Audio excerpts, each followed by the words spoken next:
Hey guys, it's me, Miss Norris, and today I'd like to share a fun back to school read aloud with you of the story How Do Dinosaurs Go to School? The story How Do Dinosaurs Go to School was written in 2007 by Jane Yolen and is illustrated by Mark Teague, and it tells the story of what might happen if a dinosaur went to school. If you're ready to hear the story, I'm ready to share it with you. Here we go. How do dinosaurs go to school? You can see a dinosaur reading with a classmate. And it looks like his grown up packed a lunch for him with a lunchbox.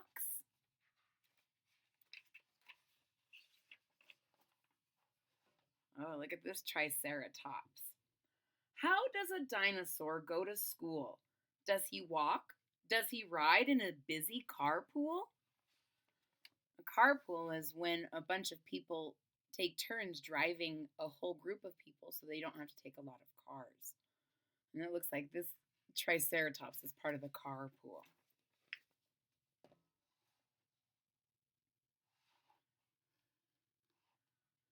Does he drag his long tail? Is he late for the bus?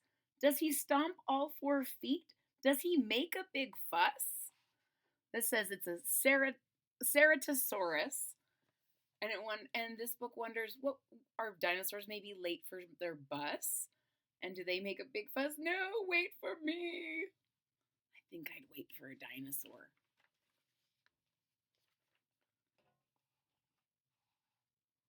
When he gets to the school, does he roughhouse and punch? Does he make a quick grab for a classmate's packed lunch? This is a Segnosaurus, and in this story, he's being kind of a bully, and he's taking someone's lunch and roughhousing and maybe even punching. No hands or bodies on anybody else. Does he race up the stairs right ahead of the bell? He's running, and the grown up is keep looking at her watch. What time is it? Are you late? Does he interrupt class with his own show and tell? We have a little girl is showing her teddy bear, and the triceratops, is interrupting with his own stuffy.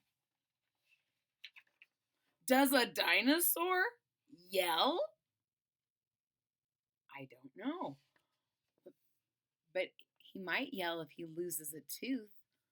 All of these other kids have lost teeth and are very excited, but the teacher doesn't look very pleased. But when you lose your first tooth, you gotta shout.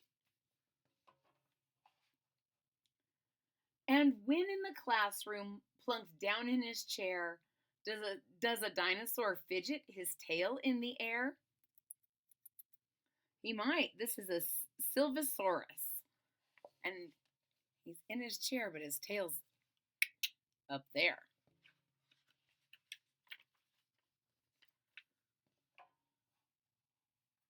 Does he growl during chalk talks or roar out of turn? So we want to know, does he raise his hand or does he roar, roar, roar, roar, roar, roar, roar? Some students do that. Does he make it too hard for the others to learn? This dinosaur looks like he's having a fun time playing the drum, but his classmates are feeling distracted and interrupted. Maybe they don't think that's as funny as the dinosaur does. Does he stir up the classroom by making a noise? You can see he's making a silly noise with his mouth and has all the kids giggling and laughing. And again, the teacher doesn't look very pleased with that. It's only funny to yourself. Does he tease all the girls? Does he pick on the boys? No! Check this out. This dinosaur, which is, I think it's a brachius. It's a diplodocus. A diplodocus is a very long-necked dinosaur, and she's letting other kids play on her. I'm sure with permission. But it sounds like, does a dinosaur do all those bad things? No! A dinosaur carefully raises his hand. He helps out his classmates with projects they've planned. This seems like a very nice dinosaur. He raises his hand, and when these students have made a plan to spell iguanodon, this dinosaur is helping to lift up their classmates and help. At recess, he plays with a number of friends and growls at the bullies till the bullying ends. So this pterodactyl plays with lots of children, and when he sees anyone getting picked on, he tries to come in and help and make sure that bullying stops. You stick up for your friends. He tidies his desk, then he leaps out the door. So he makes sure he restores his environment.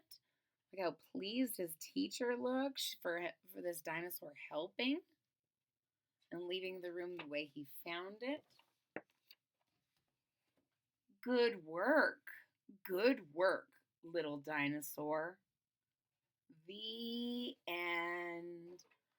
Ladies and gentlemen, I hope you really enjoyed the story, How Do Dinosaurs Go to School? If you did, please hit that thumbs up button at the bottom of the page. If you're already a subscriber, thank you so much for your support. It really means a lot to me. If you're not a subscriber, please click that subscribe button down at the bottom of the page. And don't forget to click the bell so that you're notified when there's new content. And last but not least, I'd like to say a big thank you to my friend, Miss Sabrina, for loaning me this book out of her son's very own collection. I really appreciate it. Thank you all, and I hope to see you all again real soon. Bye-bye.